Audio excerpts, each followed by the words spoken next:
Hello friends, welcome to my channel SSC aspirants protocol. हम इस channel में important parts cover करते हैं। फ़िलहाल अभी चल रहा है वन वर्ड्स एंड ईडियम्स, तो आज हम ईडियम्स को डिस्कस करते हैं। तो चलो फिर स्टार्ट करते हैं। पहला है अपना बैड ब्लड। बैड ब्लड होता है एनमिटी या बिटर रिलेशंस। एनमिटी बोलते हैं दुश्मनी, शत्रुता होना, किसी के साथ खराब रिलेशन होना, वो होता है bad blood.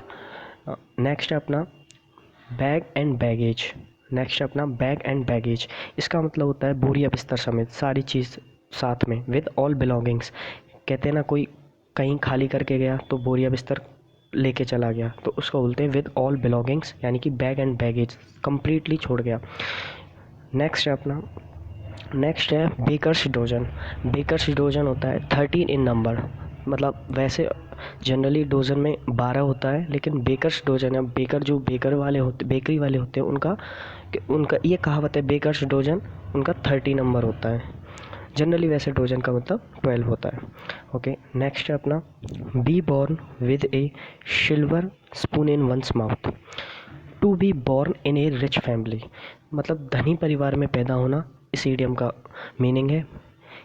B born with a silver spoon, वैसे ही नाम से स्पष्ट है, सिल्वर स्पून, चांदी की चम्मच, ऐसे करके भी याद कर सकते हो। तो वो ज़रूरी कोई पैसे रिच फैमिली में पैदा हुआ होगा, तो इसका मतलब भी वही होता है, to be born in a rich family. Next है अपना be in the driving seat. Next है अपना be in the driving seat. अच्छा, driving seat bearing all responsibilities. Driving seat, जो ड्राइविंग करता है, जो ड्राइवर होता है, उसके पास सारी जिम्मेदारियां होती हैं कि कोई एक्सीडेंट वगैरह ना हो जाए या फिर कुछ भी। तो बियरिंग ऑल रेस्पॉन्सिबिलिटीज़, सारी जिम्मेदारियों का भार उठाना, be in the driving seat होता है। ओके, नेक्स्ट है अपना bear the brunt of. Next है bear the brunt of. To bear the main part of something unpleasant.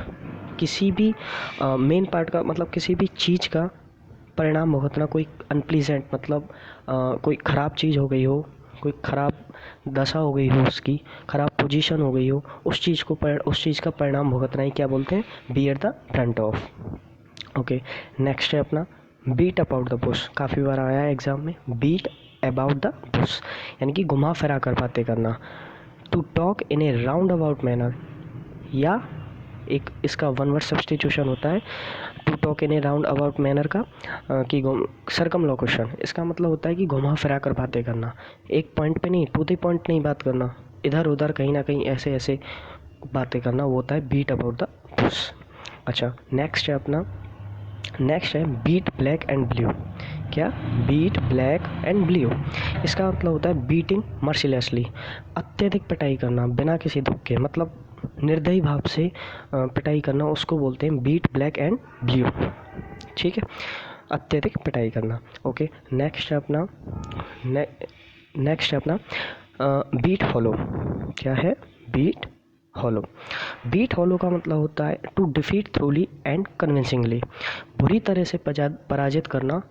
कोई ताकतवर आदमी, कोई बहुत ही कमज़ोर आदमी पर जो जीत हासिल करता है, उसको बोलते हैं बीट हॉलो। मतलब काफ़ी आसानी से हरा देगा वो, तो काफ़ी आसानी व बुरी तरह से पराजित करना। To defeat thoroughly and convincingly. Convincingly मतलब यही होता है कि आसानी से, बहुत ही मतलब आसान तरीके से हरा देना, उसको बोलते हैं बीट हॉलो। अच्छा, नेक्स्ट है बैक एंड कॉल। ये तो नाम से स्पष्ट है कि बैक एंड कॉल मतलब किसी की आवाजाही में तुरंत तैयार रहना, आज्ञा में रहना। Ready to obey order instantly. Instantly मतलब होता है तुरंत की तुरंत, और रेडी टू ओबे ऑर्डर, किसी भी ऑर्डर का पालन तुरंत की तुरंत करना, आज्ञा में रहना किसी की में, तो वो होता है बैक एंड कॉल। जैसे ओबे का मतलब होता है पालन करना, ऑर्डर मतलब आदेश। तो इस तरीके से बैक एंड कॉल का क्या होता है फिर, आज्ञा में रहना, ready to obey order instantly. Okay, next है अपना बेड ऑफ रोजेस। क्या है next? Bed of roses. Bed of roses का मतलब होता है pleasant situation of comfort. Bed of roses, आनंद से भरपूर pleasant situation of comfort. Comfort बिल्कुल आसानी से रहे, आनंद में रहे, कोई उसे प्रॉब्लम ना हो, किसी भी डिस्कम्फर्ट ना हो, ओनली कंफर्ट, तो होता है बेड ऑफ रोजेस। अच्छा, इसको हम ऐसे भी याद कर सकते हैं, बेड ऑफ रोजेस। बेड मतलब किसी के कमलों का बिस्तर, ऐसे कह लो। कमल का फूल होता है ना रोज, मतलब तो उस वो अच्छा ही होगा, कंफर्टी पोजीशन होगा। लेकिन इसका जस्ट नेक्स्ट को अगर हम देखें, वो होता है bed of thorns. Bed of thorns. Thorns मतलब होता है कांटा। अगर किसी का कांटे को बेड होगा तो सीधी सी बात है, दुख तकलीफ से भरपूर होगा। तो a situation of extreme difficulty. Bed of roses a situation of comfort, और bed of thorns a situation of extreme difficulty. ठीक है, नेक्स्ट है अपना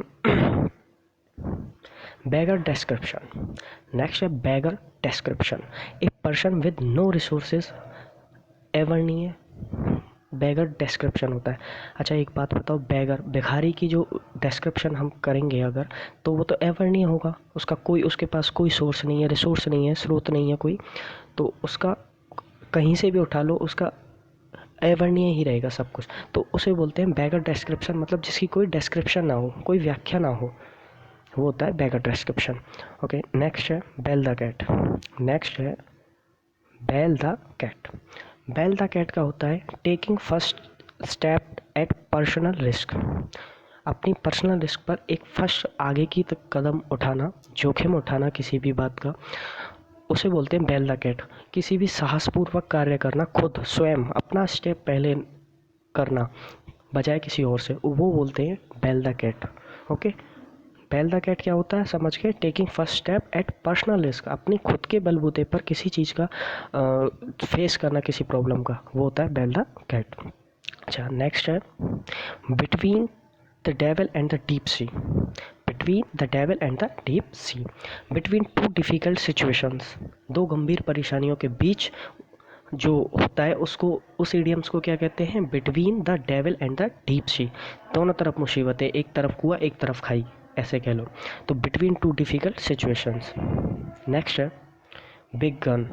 बिग गन का अर्थ होता है एन इन्फ्लुएंशियल पर्सन। क्या मीनिंग होता है बिग गन का, एन इन्फ्लुएंशियल पर्सन, ऊंची पहुंच वाला व्यक्ति।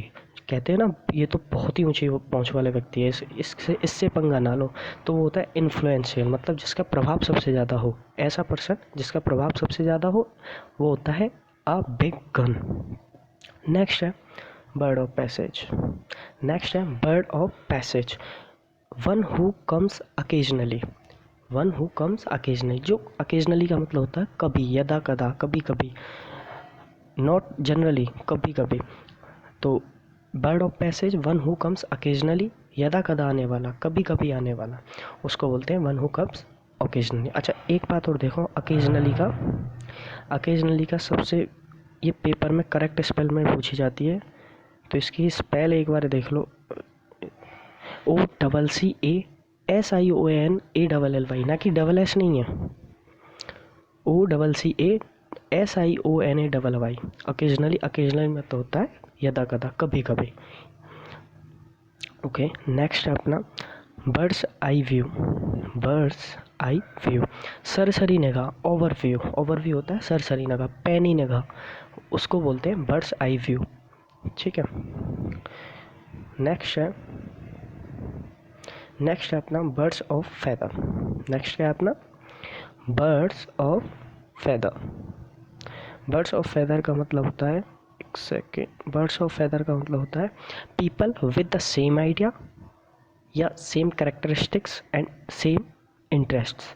मतलब जो लोग, एक ही प्रवृत्ति के लोग, जिनके, ऐसे लोग जिनका इंटरेस्ट भी सेम हो, लक्षण भी सेम हो, और सेम ही उनके आइडिया हो, तो उनको बोलते हैं बर्ड्स ऑफ फेदर। कई लोग होते हैं ना, इनकी सोच सेम होती है, इंटरेस्ट सेम होता है किसी चीज़ में, तो वो, उन लोगों को ही हम बोलते हैं बर्ड्स ऑफ फेदर।